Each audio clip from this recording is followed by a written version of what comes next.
changes at Dundrum House from accommodating temporary protection applicants, that is Ukrainian refugees, to international protection applicants, was held in Dundrum last night. I was there myself and I spoke to several people. I began by speaking to Frank. Frank is an interesting guy because he spoke from the audience last night very eloquently as well. I chatted to him and others. I came over here today to support the people of Dundrum because they need our support.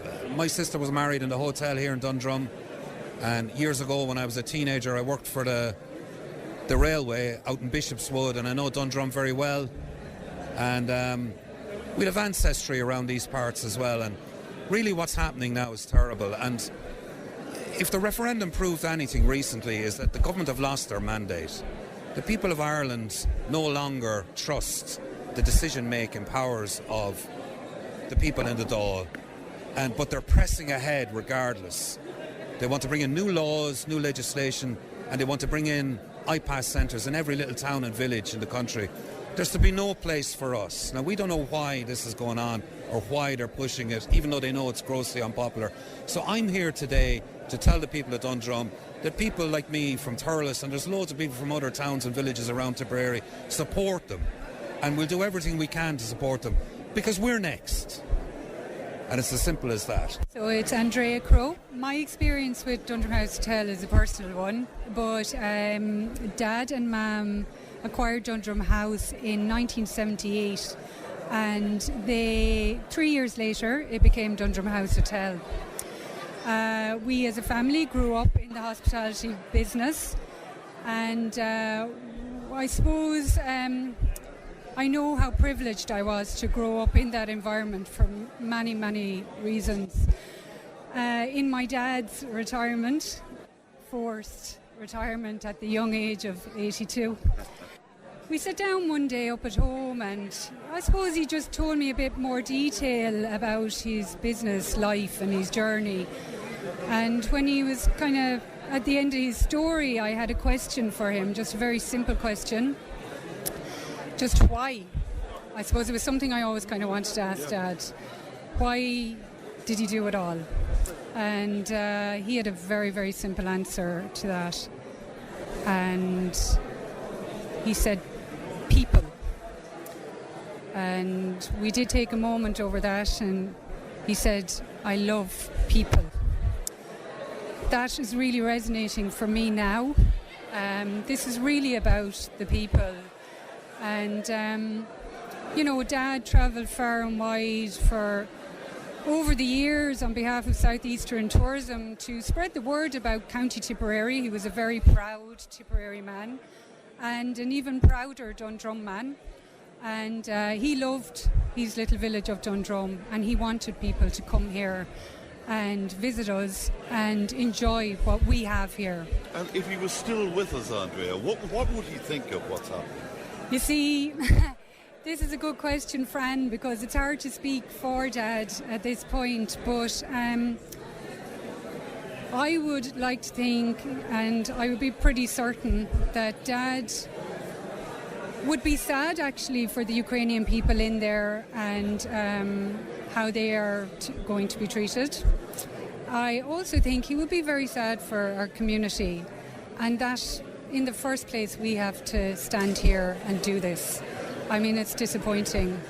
I also think that he would have stood united with us all and stood for what he believed in, which ultimately is the people of the community, and the children, our children, and the children who will come after them, and the generations to come. Dad was of many generations of this part of the county, So yeah, I think that's what he would have done. Anthony, a resident of Dundrum. Anthony, you spoke up at the meeting. You had certain concerns yourself. I had. Well, Liam Brown made a comment, and it was something that touched me. He said the women are speaking louder now than ever. When I was a young fella, I used to always get in trouble.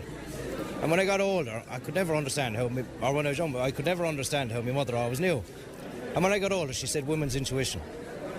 And now I could say it to Liam, whoever, the reason why women are getting louder is because women's intuition. They're fearing for their kids. And that's what the true I believe.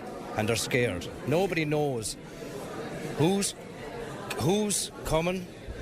I think our generation is older, but I'm worried about the next generation coming through.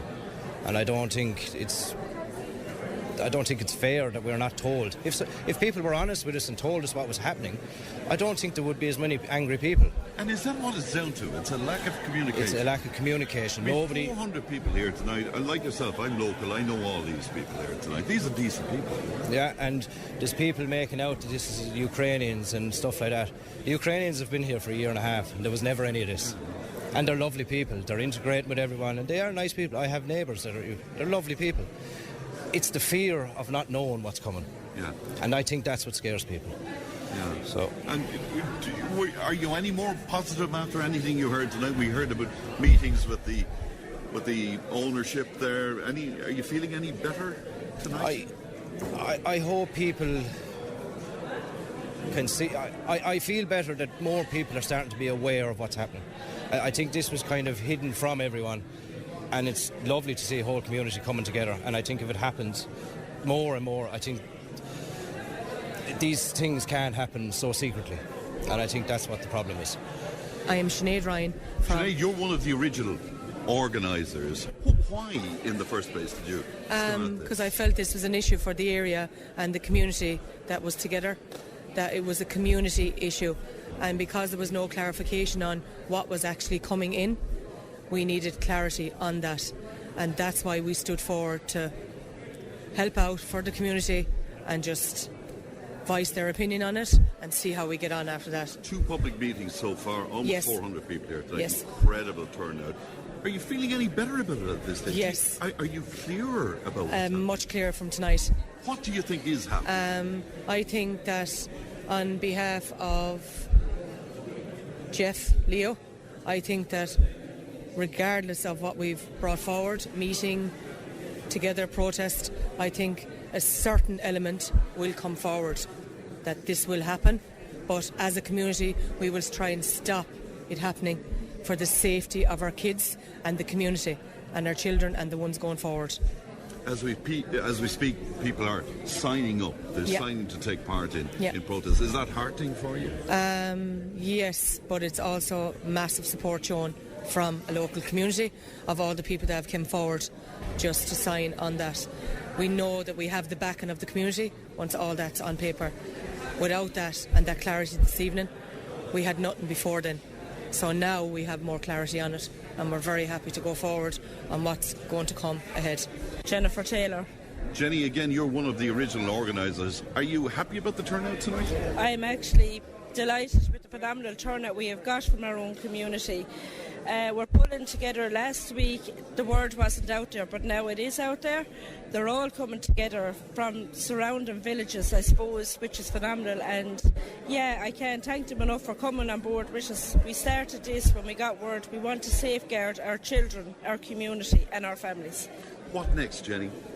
The next step is to take action and to let the government know that we're no longer going to sit down. Every town and village are going through the same crisis, and if enough people talk out, we might be heard. Eventually, we need to keep talking, we need to take action, and we need to keep moving.